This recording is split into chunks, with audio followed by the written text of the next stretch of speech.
చేస్తాను.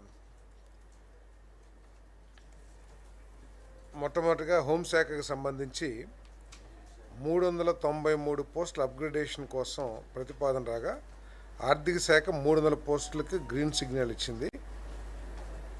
ఏపీఎస్పీలోని 2, 3, 5, 6, 9, 11, 14, 16 బెటాలియన్లో పనిచేస్తున్న ప్రస్తుతం 300 మంది హెడ్ కానిస్టేబుల్ పోస్టులను అసిస్టెంట్ రిజర్వ్ సబ్ ఇన్స్పెక్టర్ల స్థాయికి పెంచడానికి మంత్రిమండలి ఆమోదం తెలిపింది. ఇప్పటి వరకు ఏంటంటే ఒక్కొక్క ప్లాటూన్కి ఒక్కొక్క ఏఆర్ఎస్ఐ అంటే ఏఆర్ఎస్ఐ ఉండేవాళ్ళు ఇన్ఛార్జిగా. ఇప్పుడు ఏమవుతుందంటే ఈ కొత్త మార్పుతో ఒక ప్లాటూన్కి ఏఆర్ఎస్ఐల సంఖ్య 3కి పెరుగుతుంది. దీనివల్ల లా అండ్ ఆర్డర్ సమస్యలు కానివ్వండి, లేకపోతే విఐపీల బందోబస్తు కానివ్వండి, విపత్తుల సమయంలో కానివ్వండి, కమాండ్ కంట్రోల్ మెరుగవుతుందని చెప్పేసి ఈ నిర్ణయం తీసుకోవడం జరిగిందని చెప్పేసి మనం చేస్తాను. పరిశ్రమలు, వాణిజ్యం మనందరికీ తెలిసిందే. ఏపీఐసి వివిధ భూముల్ని, ప్రభుత్వ భూములు కావచ్చు, అసైన్మెంట్ భూములు కావచ్చు, పట్టా భూములు కావచ్చు, వాటన్నిటిని కూడా సేకరించి పారిశ్రామిక వాడల్ని అభివృద్ధి చేసి ఆ పారిశ్రామిక వాడలోని ప్లాట్లని ఇండస్ట్రియలిస్ట్కి అలాట్ చేస్తున్న విషయం మనకు తెలిసిందే.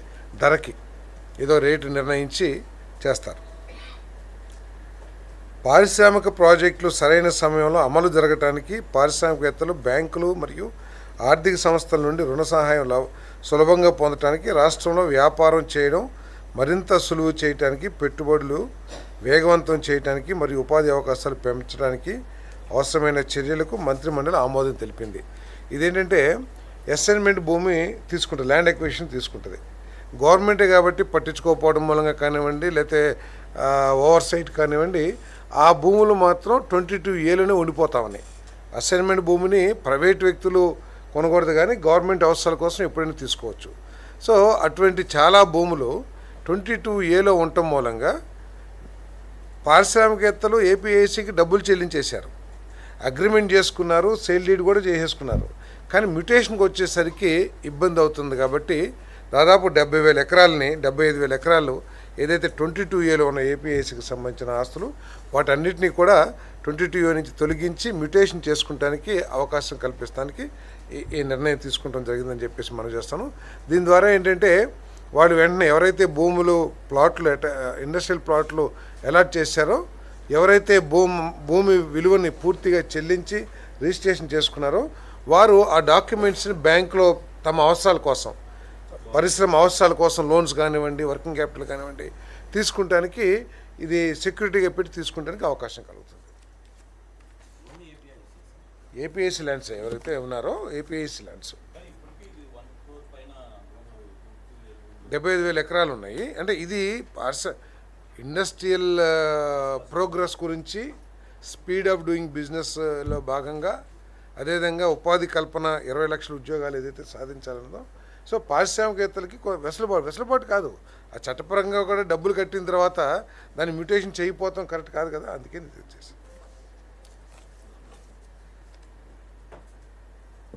ఆంధ్రప్రదేశ్ ముఖ్యమంత్రి ఎంప్లాయ్మెంట్ జనరేషన్ ప్రోగ్రాం పేరిట ప్రతిపాదిత పథకానికి ఆమోదం తెలిపింది. ఈ పథకం కింద దాదాపు 3,500 మంది మైక్రో ఎంటర్ప్రెన్యూర్లకు వారి తయారీ కార్యకలాపాలకు ఆర్థిక సహాయం అందించనున్నారు. దీనికి 300 కోట్ల నిధులు కేటాయించారు. ఈ పథకం దాదాపు 17,000 మందికి ఉద్యోగాల కల్పన జరుగుతుందని అంచనా. ఈ ప్రతిపాదనకి ఆమోదం తెలపడం జరిగింది. ఇదేంటంటే పిఎంఈజీపీ అని ఉంది. పిఎంఈజీపీలో మన రాష్ట్రంలో అయితే 170% సక్సెస్ రేట్. టార్గెట్ 3,500 పెట్టుకుంటే దాదాపు 6,000 యూనిట్లు వచ్చినాయి పిఎంఈజీపీ కింద. వాళ్ళు 150 కోట్లు ఎంతో సబ్సిడీ పెట్టుకుంటే మార్జిన్ మనీ 205 కోట్ల రూపాయలు కలిసింది. కాబట్టి డిమాండ్ని దృష్టిలో పెట్టుకుని ఇంటికి ఒక కుటుంబానికి ఒక పారిశ్రామికవేత్త, 1 ఫ్యామిలీ 1 ఎంటర్ప్రెన్యూర్ ఏదైతే ముఖ్యమంత్రి గారు చెప్తా ఉన్నారో, సో ఈ రాష్ట్రంలో ఉపాధి కల్పించడం కానివ్వండి, లేకపోతే పారిశ్రామికవేత్తగా తయారు చేయడానికి కానివ్వండి, అదేవిధంగా సాంప్రదాయ ఈ చేతి పనులు వాళ్ళు ఎవరైతే ఉన్నారో, చేతి వృత్తుల వారికి ఉపాధి కల్పించడానికి కానీ, వీటన్నిటికీ కూడా ఈ ఆర్థిక సహాయం ద్వారా వారిని ఉద్యోగావకాశాలు లభిస్తాయి. అదేవిధంగా చిన్న చిన్న పారిశ్రామికవేత్తలు అంటే 50 లక్షల నుంచి 75 లక్షల వరకు మైక్రో యూనిట్స్ పెట్టుకోవడానికి అవకాశం ఉంటుందని చెప్పేసి మనం చేస్తాను. దీనికి ఏంటంటే జనరల్ కేటగిరీ అయితేనేమో 10% ఏది ఎంటర్ప్రెన్యూర్ యొక్క షేర్, 5% అదే 10% జనరల్ కేటగిరీ ప్రాజెక్ట్ కాస్ట్లో 10% బెనిఫిషరీ కాంట్రిబ్యూషను. అదే రిజర్వ్డ్ కాన్స్టిట్యున్సీ రిజర్వ్డ్ పీపుల్ అయితే స్పెషల్ కేటగిరీస్ అయితే 5%, SC ST women ex service men అందరూ కూడా. దీంట్లో గవర్నమెంట్ మార్జిన్ మనీ 25%, 35% స్లాబ్ 1 అంటే 50 lakh యూనిట్ ఏదైతే ఉంటుందో 25%, 35% ఇస్తారు. అంతేనా? కాదు సారీ, రూరల్ ఏరియాస్లో 50 lakhs పెట్టుబడి పెట్టే యూనిట్లు ఏదైతే ఉంటాయో దానికి 25% జనరల్ కేటగిరీ వారికి, 35% స్పెషల్ కేటగిరీ వారికి. అదేవిధంగా అర్బన్ ఏరియాస్లో అయితే 15% జనరల్ కేటగిరీ వారికి, స్పెషల్ కేటగిరీ వారికి 25% మార్జిన్ మనీ సబ్సిడీ రాష్ట్ర ప్రభుత్వం చెల్లిస్తుందని చెప్పేసి మనం చేస్తాను. అంటే సబ్జెక్ట్ టు మ్యాక్సిమం 8 lakhs, 75 లక్షల యూనిట్ అయితే 10 లక్షలు మ్యాక్సిమం. సో ఇదంతా ఏంటంటే మళ్ళీ దీనికి ఇది బ్యాక్ ఎండ్ సబ్సిడీగా ఈ అమౌంట్ని ఎప్పుడైతే యూనిట్ పెడతారో అప్పుడే శాంక్షన్ చేసేసి బ్యాంకులో డిపాజిట్ చేస్తారు. ఈ అమౌంట్కి బ్యాంకులు ఇంట్రెస్ట్ లోన్ ఇచ్చినా కూడా దీనికి ఆ ఈక్వల్ అమౌంట్కి 8 లక్షలు ఏదైతే ఉందో దానికి ఇంట్రెస్ట్ తీసుకోరు. అంతా లోన్ అంతా తీరిపోయిన తర్వాత ఈ అమౌంట్ని ఎంటర్ప్రెన్యూర్స్కి చెల్లిస్తారు బ్యాంకులు. సో దీనివల్ల ఏంటంటే కొంత ఆర్థిక భారం తగ్గిద్ది. కొత్తగా ఎంటర్ప్రెన్యూర్స్ ఎవరైతే ముందుకు వస్తున్నారో కొత్త వాళ్ళందరికీ కూడా ఉపయోగం ఉంటుంది. సర్వీస్ సెక్టర్ కూడా ఇవ్వాలని చెప్పేసి మనం చేశారు.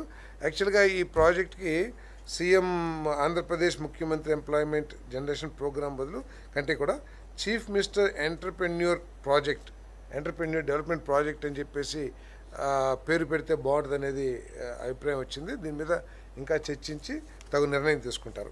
యాక్చువల్గా ఈ స్కీమ్ అంతా ఏంటంటే ఎంఎస్ఎంఈలో స్థాపించే యూనిట్లకు మాత్రమే ప్రతిపాదించబడినా కూడా అక్కడ చర్చించి ఓన్ ల్యాండ్స్లో ఎవరైనా యూనిట్ పెట్టుకున్నా కూడా వారికి ఈ బెనిఫిట్స్ ఎక్స్టెండ్ చేయడానికి నిర్ణయం తీసుకుంటూ జరిగిందని చెప్పేసి మనం చేస్తాం. ఫార్మర్ ఆర్గనైజేషన్స్ ఉంటాయి కదా, వాళ్ళు కూడా దీంట్లో లబ్ధి పొందొచ్చు అని చెప్పేసి తెలియజేస్తారు.